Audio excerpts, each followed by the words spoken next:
Hey, if you wanted to know, what do you mean there is money in the gap? You're listening to the right episode. I am your host, Steve Kiles. This is the Loan Officer Leadership Podcast powered by the Mortgage Marketing Animals. And Carl, we got a great conversation today about money in the gap. And so let's talk, man.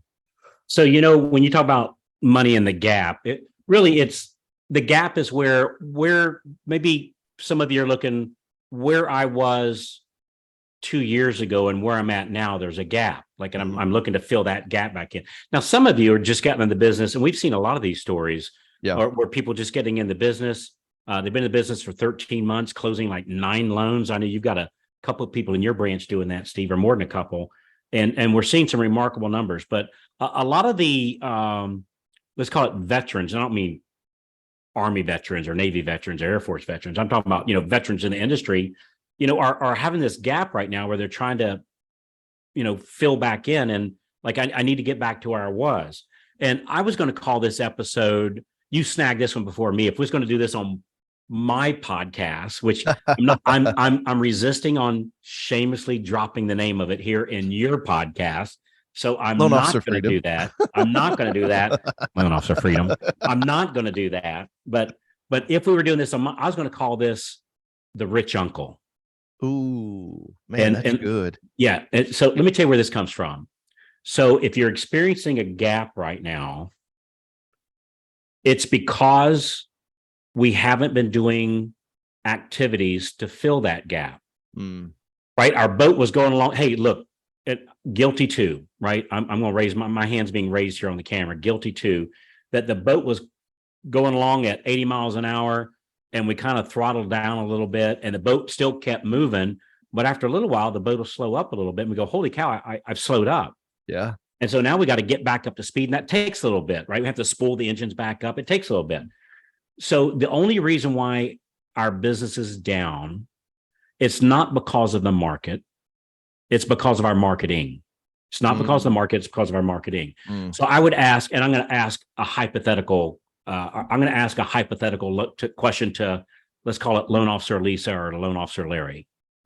So Steve, I would ask Loan Officer Lisa, Loan Officer Larry, what do you wish you would have done 3 years ago that you wouldn't be having the gap today? What activity or activities, maybe it's more than one, maybe it's one.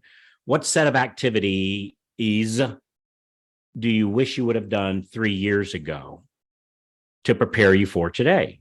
Because the relationships that refer me business today, Steve, some of those people are people I met, and I'm using air quotes here, yesterday. Yeah. But most of them are people that I met a year ago, 2 years ago, 3 years ago.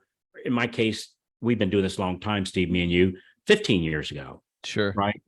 So we wanted to be doing the activities today that 3 years from now, we'd go back and kiss ourselves on the lip for putting us in that position. Where I give up with the rich uncle thing is, I tell this story, and this is going to seem a little self-serving. I tell it for inspiration, not for any kind of braggadocious things. So you and I both came from very meager backgrounds, right?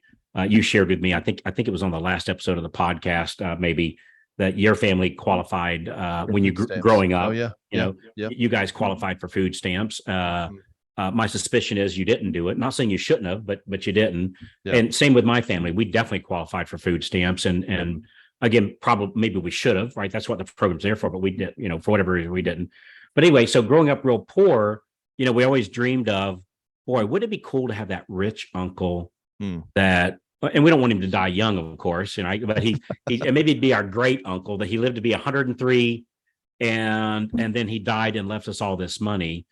Well, what if we put ourselves in that situation? In other words, for the last 20 years, I've been putting aside probably for 10 of those years, 25% of every dollar I made went into investing, right?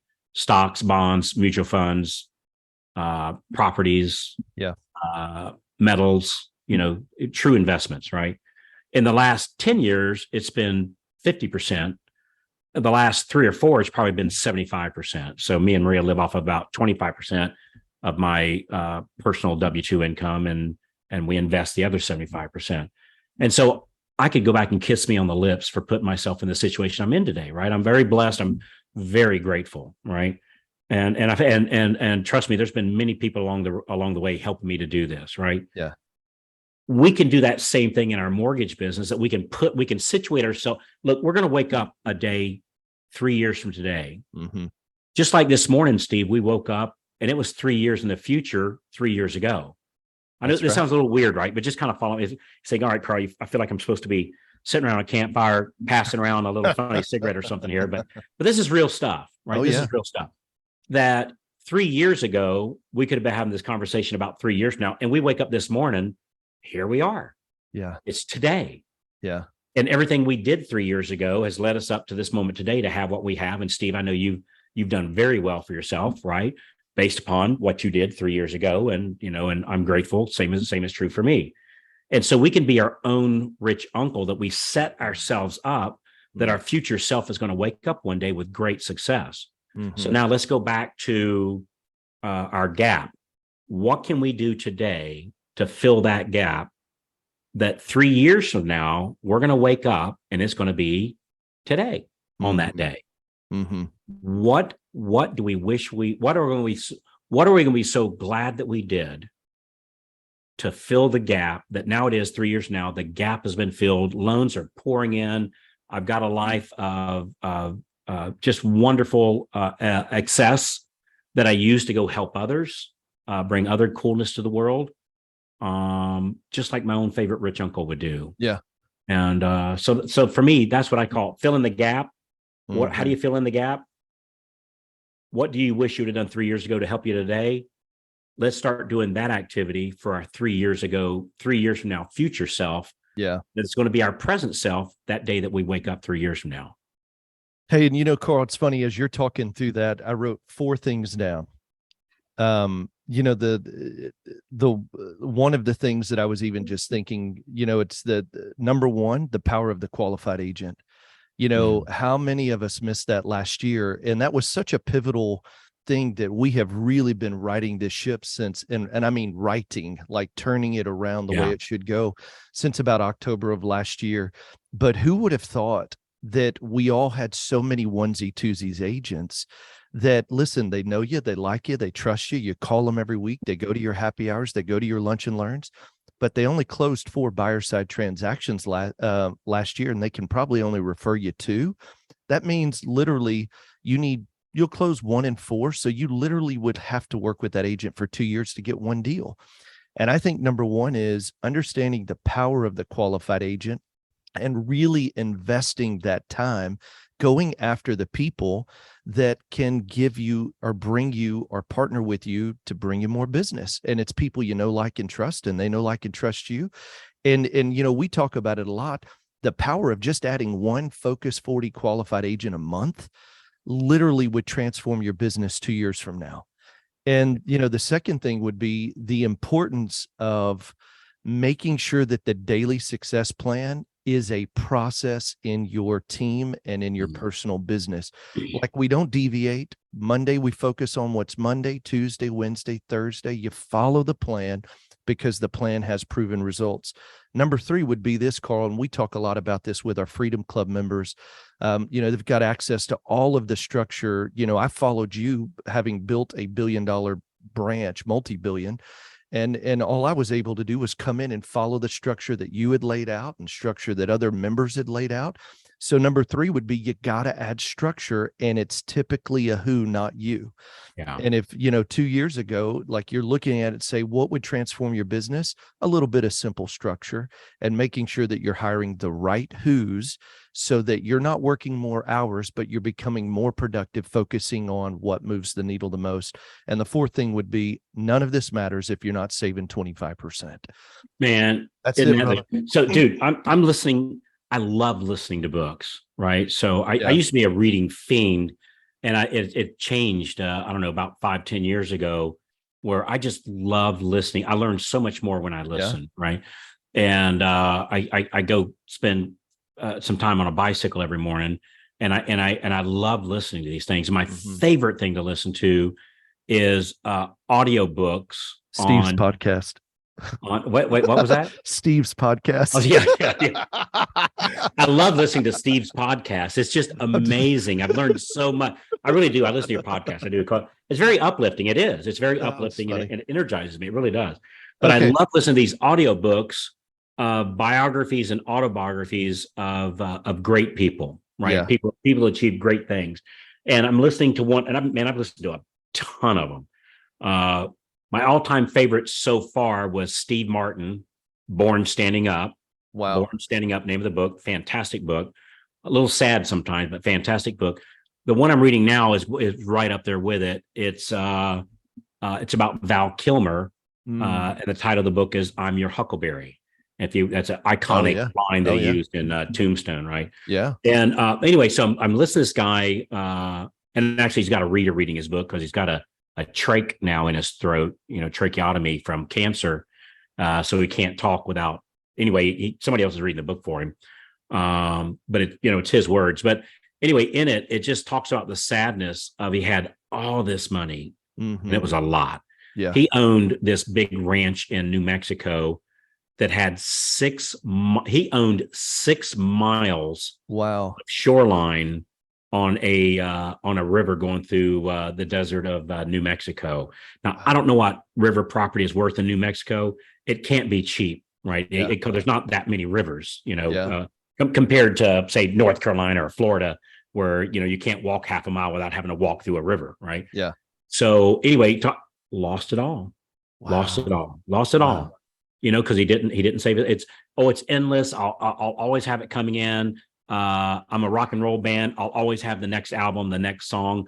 And there's only a handful of the Eagles. There's only a handful of Tom Cruise, where they've had this long, or Kurt Russell ever since he was like 6. When he said, you think of the thousands and thousands and tens of thousands of others. Yep.